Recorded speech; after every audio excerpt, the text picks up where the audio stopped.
Did the Falcons get out-falconed and out-coached by the 49ers? Probably, but it's probably not the end of the world.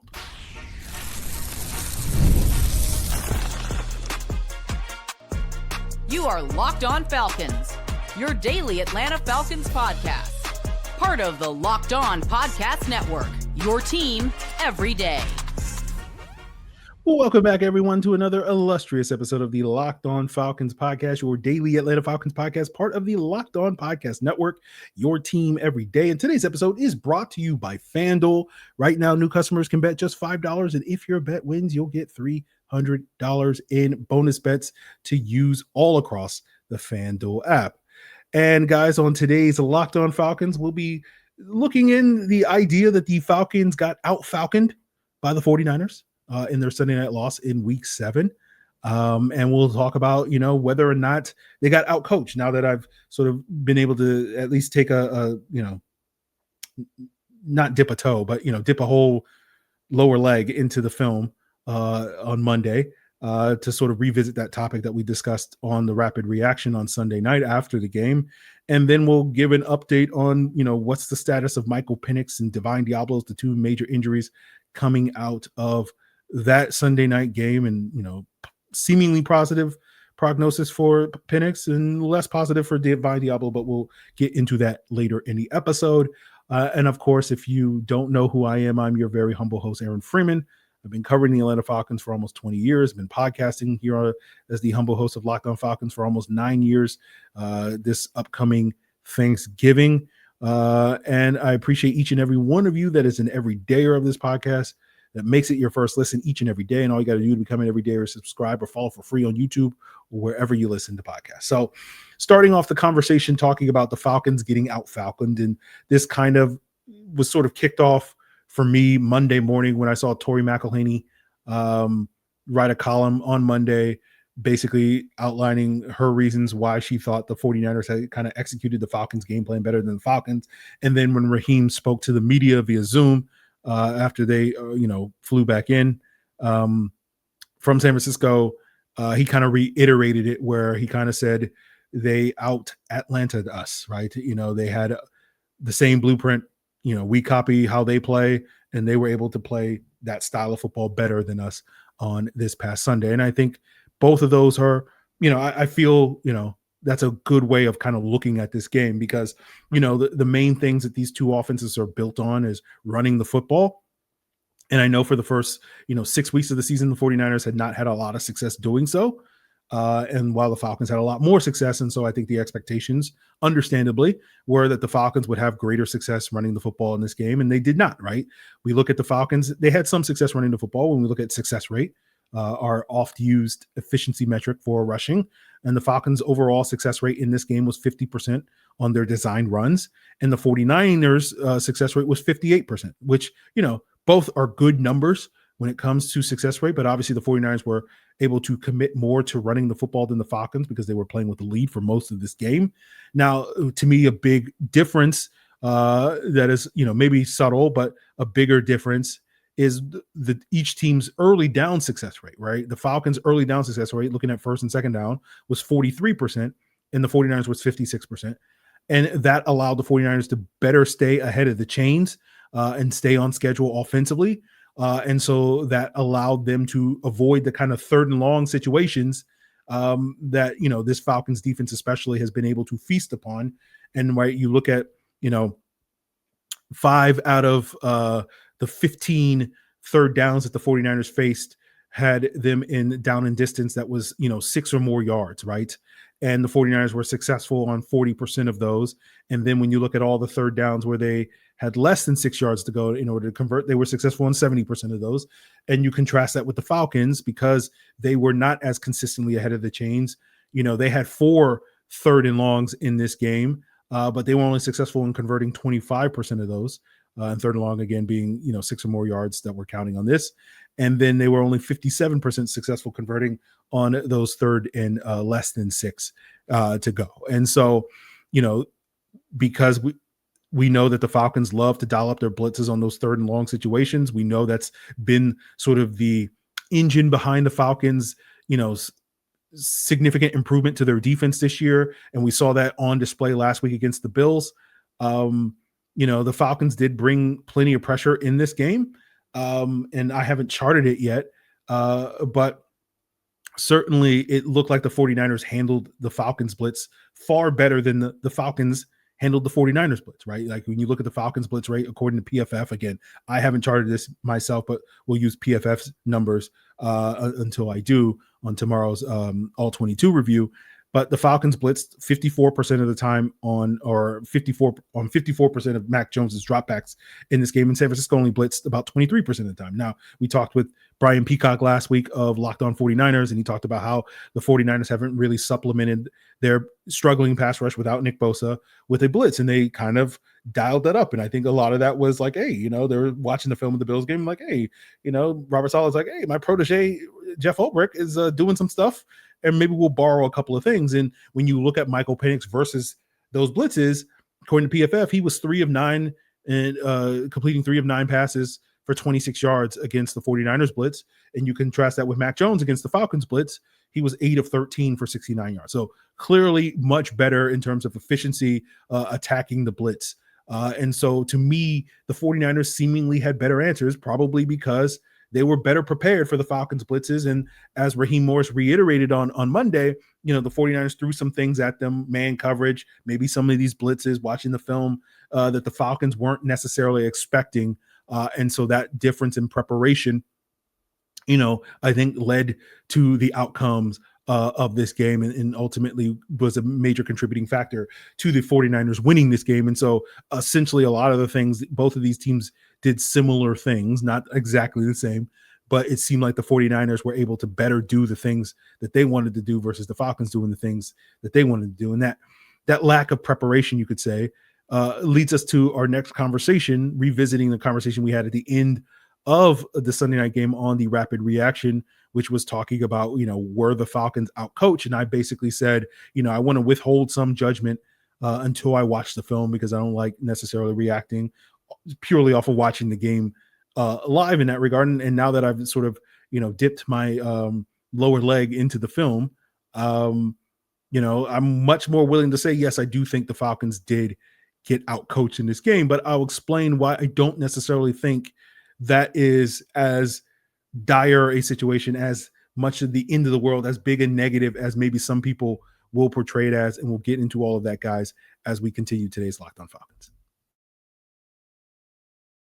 I'm Cody Rourke from Locked On Broncos, and this episode is brought to you by Peloton. Peloton is shaping the future of fitness with the brand new Peloton Cross-Training Tread Plus, powered by Peloton IQ. This is Peloton's most advanced equipment yet, giving you real-time guidance and endless ways to move, whether you're running, lifting, or you're cross-training with your favorite instructors like Alex Toussaint. It's training reimagined to make your workout more personal. Peloton is built for breakthroughs with features that help you plan, stay motivated, and hit peak performance. You can let yourself run, lift, flex, and go, while Peloton handles all the rest. Plus, Peloton IQ provides real-time strength coaching, tracking your progress and suggesting weights that challenge you so you can get stronger. Plus, the new movement tracking camera, it counts your reps and corrects your form in real time, making sure every rep is safer and smarter.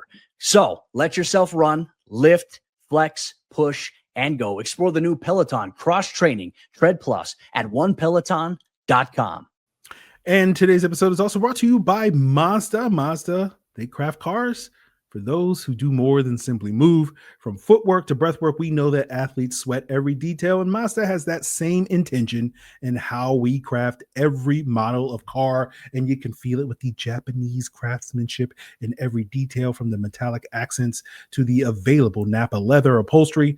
And it allows you to make everyday drives feel like anything but, with smooth handling all the way to intuitive controls. They got the all-wheel drive standard in every crossover SUV, and you can drive with confidence through almost any season. And most recently, I rented a car, and they gave me a Mazda, and I was like, ooh, this Napa leather, ooh, I like it. So, make sure you, like all of our players, sweat every detail just like Mazda, because when you make every move count, impossible becomes irrelevant. Mazda, move and be moved.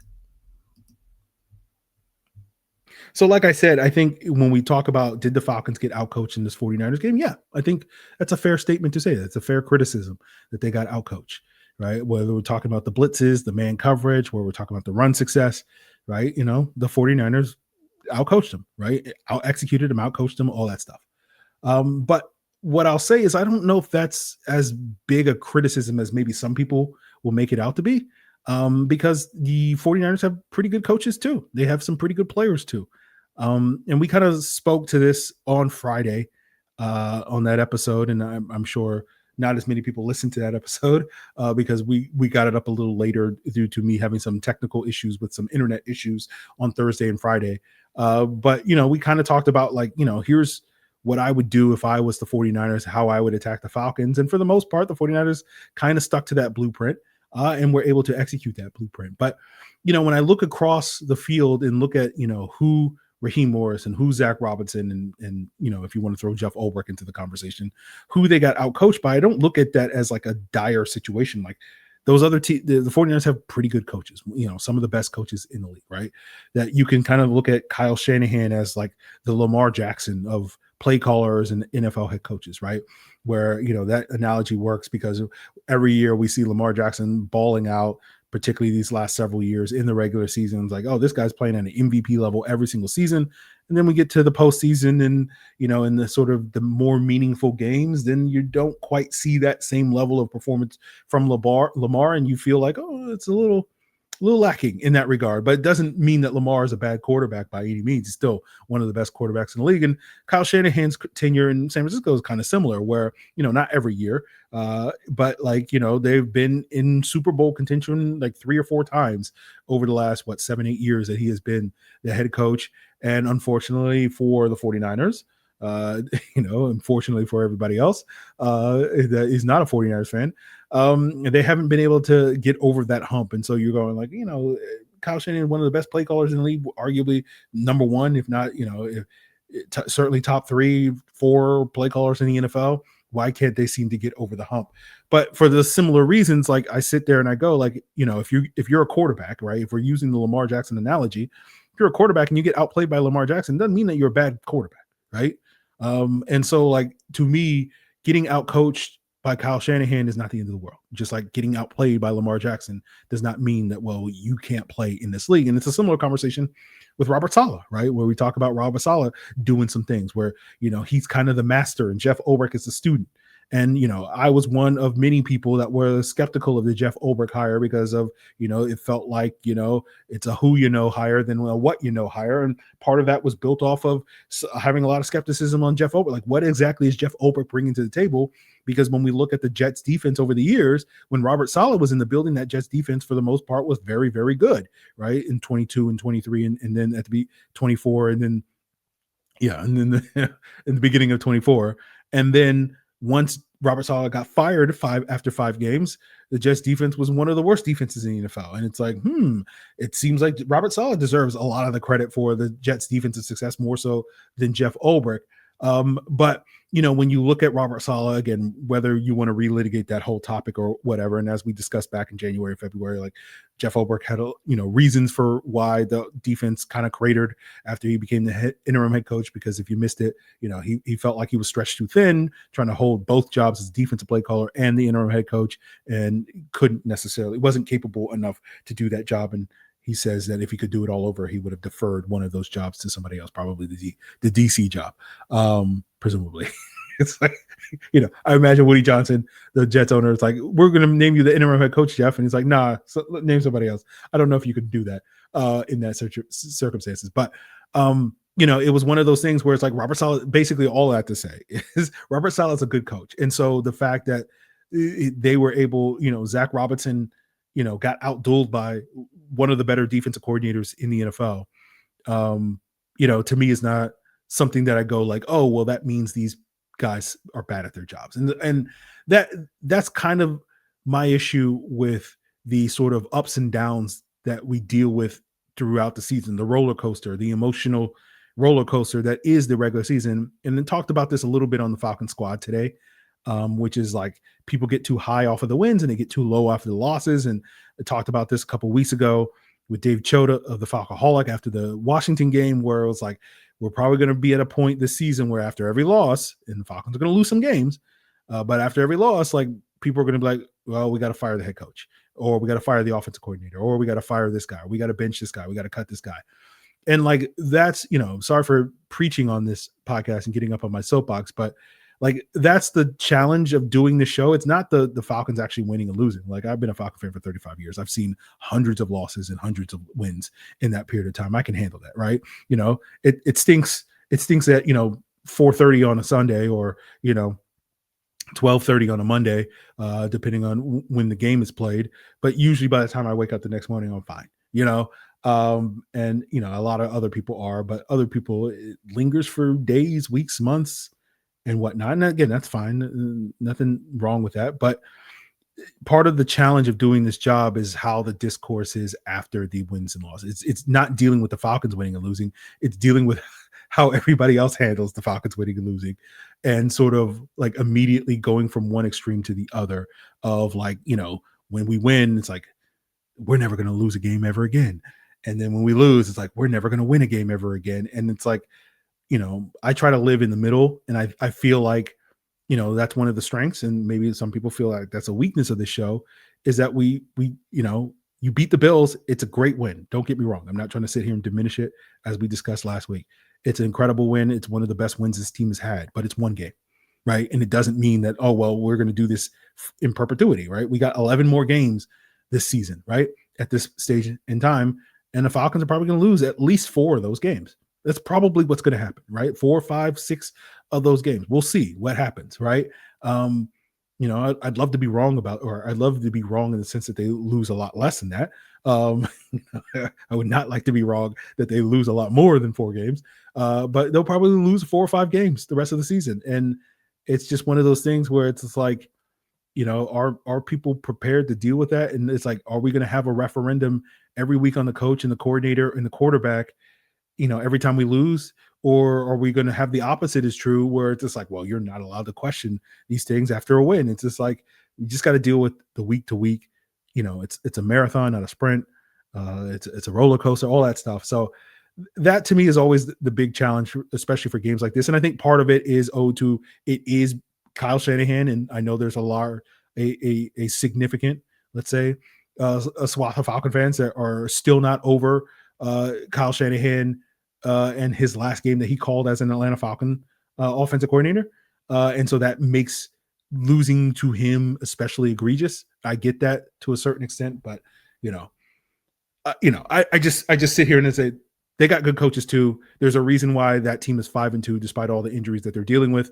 They're a resilient coaching staff, and ultimately, until Raheem and this coaching staff proves that they are equally resilient, I just wouldn't necessarily take it at face value that they are, nor would I sit here and I say because they didn't necessarily prove it in the most recent game means that they can't. Is kind of where we just got to take it one week at a time. But speaking of being resilient in light of injuries, we did get some injury updates on Michael Penix as well as Divine Deablo. And it sounds like Penix is probably not going to miss time, but it sounds like Deablo is going to miss time, and we'll break down what that all means for this offense and defense as we wrap up today's Locked On Falcons. Now, the NFL season is, of course, here, and we're almost halfway through this thing, and FanDuel is making sure that you're ready for each and every kickoff this season with this can't-miss offer right now. New customers can bet just $5, and you'll get $300 in bonus bets if you win. That's right, pick a bet, put down $5, and if it hits, you will unlock $300 in bonus bets to use all across the FanDuel app. And FanDuel gives you so many different ways to win, not just for football, but all of the sports.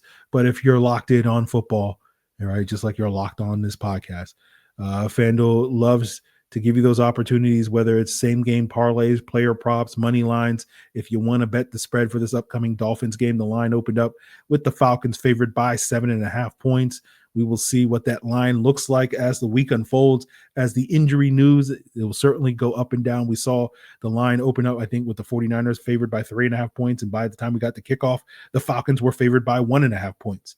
And so, you make sure you don't miss any of those changes. So what are you waiting for? Go visit FanDuel.com and download the FanDuel app today to get started.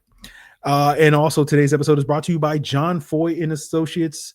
These days anyone can advertise and claim that they can handle your injury case, but some of these people aren't even real lawyers. They're just out-of-state companies trying to cash in, and others are going to promise you lower fees but leave you with lower settlements. And that's why you gotta call John Foy and Associates. At John Foy and Associates, they aren't like that. They have a proven track record of getting Georgia clients real results for more than 25 years. They don't settle, they win. And, I love that they treat every client with dignity, compassion, and respect. And they're going to be available 24/7 to take your call. We love that type of availability.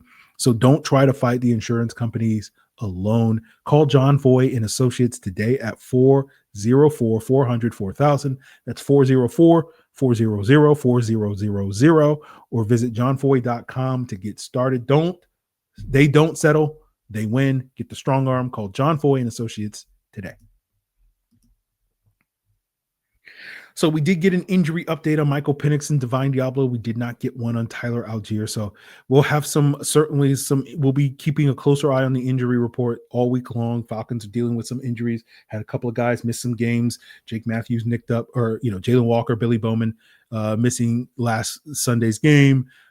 Jake Matthews being nicked up, all that stuff. So injuries are starting to accumulate. That's one of the we talked about the early buy, the pros and cons of it. It's like, if you have some early season injuries, a pro to have an early buy because you'll get healthy for that. The con is what happens when it's not like injuries. It's not like a magic force field means that you can't get hurt after your bye week. You got 13 straight games, and the battle of attrition is going to be a challenge for this team. And so far, the challenge looks tough as we sit here today. But with Michael Penix, Raheem Morris gave the update that he suffered a bone bruise on his foot and he's day-to-day. And then with Divine Deablo, he said he's going to miss time. He's week to week with a forearm injury, and indicated that there was a fracture of some sort. And so we'll keep an eye on the practice report later this week when it comes out on Wednesday. Raheem indicated that he'll have a little bit more details on those players' status at that point in time. And the main takeaway, I would say, particularly when it comes to the quarterback, is that Raheem said he feels good about Michael Penix and where he's at coming up, dealing with that injury. And so if we use the precedent, particularly the most recent precedent when it came to Jake Matthews and Raheem, the day after the game, last week's game against the Bills, saying he feels good about Jake, that usually is an indicator that player is not going to miss time, right? So we'll see on that front with Michael Penix, but my expectation is he'll be limited to start the week of practice. And so we'll keep an eye on that to sort of see if that's going to be a lingering issue heading into Sunday. So it's, against the Dolphins. And so my expectation is he probably won't be 100%, but we'll see if him being less, again, I'm not going to put a number on it, but we'll see how that affects his performance in the game. So it may be a challenge, but we'll let the week unfold before we dive too deep into it, just because of the whole issue with Penix and the footwork and the mechanics and dealing with that foot injury, and does that lead to him being spraying footballs again. We'll unpack that as the week unfolds. So I'll save that for that. But the Deablo is the more dire injury coming out of this game, the bigger question mark, because he exited the game early in the second quarter with a forearm injury. And, again, when Raheem was pressed about it, he said it was a fracture of some sort, but didn't necessarily give too many details about it. And of course, a fracture being a broken arm of some sort, but we don't know which bone. You have two bones in your forearm, the radius and the ulna, if I can remember my senior year of high school biology class. Right. Humerus. And then, one of them, I can't remember which one is the radius. I think the radius is the inside one and the ulna is the outside one. But that's a long time ago. But don't know quite the severity of that fracture. A broken arm is nothing to scoff at. It depends on how big a break it is, right? Is it a hairline fracture? Is it a major fracture? Whatever. But because of the nature of a broken arm, it's not just simply like, oh, you put a cast on it and he's out there playing the following week, right? And so because Raheem said he's going to miss time, we just don't know how much time that is going to be. But there have been players that have broken arms and hairline fractures in their forearm that have missed several months of the season, 2 to 3 months of the season, 6 to 12 weeks, or at least, I'm basing that off of Googling it. Like, how long does a hairline fracture, how long does a broken arm take to heal NFL, and then AI don't, get out of here with that AI nonsense. I want some real, but in the process of Googling it, I did see where Dallas Goedert suffered a broken forearm back in like November of 2023, and he missed 4 weeks. He missed 3 games, but one of those weeks was the bye week. So he missed 4 weeks with that injury. And so we're kind of, that to me is kind of, again, I don't have any information. I'm not the doctor. I'm just reading, doing my best to kind of read through. And as you guys well know, with Raheem and injury updates, like, you really got to dig deep to try to get like, what does he mean by that? What is that? So we're working our process. We're trying to do our best to translate Raheem coach speak when it comes to injuries here on the podcast. So I'm hoping this is just kind of like a 4-week injury, right? For Divine Deablo. And again, it sounds like it's not going to be a thing where clearly it doesn't sound like he's, if he's saying he's week to week, he's not going to be out for the season. But then again, Troy Anderson was week to week, and then he missed like 5 games and then came back, got hurt, and then we haven't seen him since. So it week to week is not as definitive as we would like it to be. Like, oh, this means he's going to miss this many amounts of games. So it'll be something that we'll keep an eye on. Obviously, the Falcons will be reeling to replace Divine Deablo because he's been such a catalyst for this defensive improvement and success this year. Given, he's basically filled the Troy Anderson sized hole in this defense. And it's not a coincidence that the defense kind of struggled without him. I don't think that's the only reason. Particularly when we talk about the run defense. The run defense was bad when he was healthy and playing well. It just is not going to get any better. And so the challenge with the Falcons is going to be, for the time being. And Raheem was asked about Troy Anderson. He's like, no updates.